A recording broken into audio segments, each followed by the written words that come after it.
Hello, and welcome to the Of Men, For Men podcast. I am your host, James Rodney Lemax.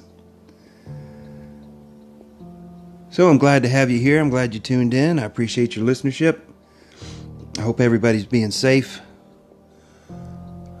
I hope you're taking care of yourself, staying hydrated, doing all the things we need to do in this era that we're in. And won't be too long, and we'll get past this election, and then we can kind of move on from there and see what happens. So just hang in there, hang tough. We'll all get through it together. And tonight I wanted to talk about alpha male. Are you an alpha male?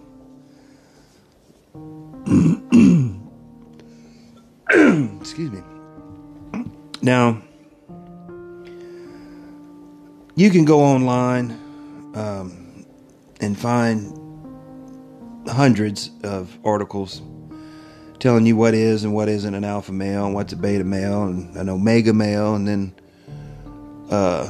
I guess the cream of the crop is a sigma male. And you can look at all of that, but I just want to talk about two most common. You know, I think most men fall in one of two categories. Either you're an alpha or you're beta. And I come up with a list of about, 9 or 10 different things. These aren't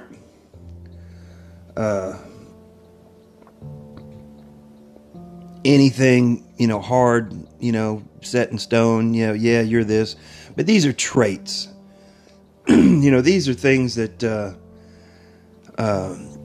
if a female was looking at you, assessing you as a friend or a partner, they're going to assess these things fairly quickly. And even men, can look at another guy and, tell whether he's an alpha or a beta for the most part, whether he's at the head of the pecking order or whether he's at the bottom. Are you going to be that big silverback gorilla that runs his harem? So anyway, let's get into it. Let's just dive into this thing and get into it, and we'll expand as we go along. And like I said, these aren't anything set in stone. These are just some things I pulled out, through my research. So one of the things that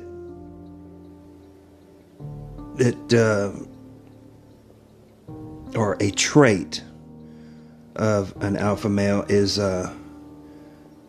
your integrity. Your morality, honesty, your authenticity. Do you have any integrity? And when I was in the service, integrity was absolute truth, and that was your integrity. Your integrity was something only you could take away from you. Your integrity, you owned it. It was yours. And the only way you could lose it, was not being truthful or being deceitful, or maybe a half truth and not a whole truth, maybe telling a lie by omission. So your integrity was valuable, especially in the service. You had to have some integrity. And if you knew somebody didn't have any integrity, you really didn't want to deal with them too much. You wanted to kind of distance yourself from somebody like that, because they're liable to get you in trouble and throw you underneath the bus. Morality, you want to have some high moral standards.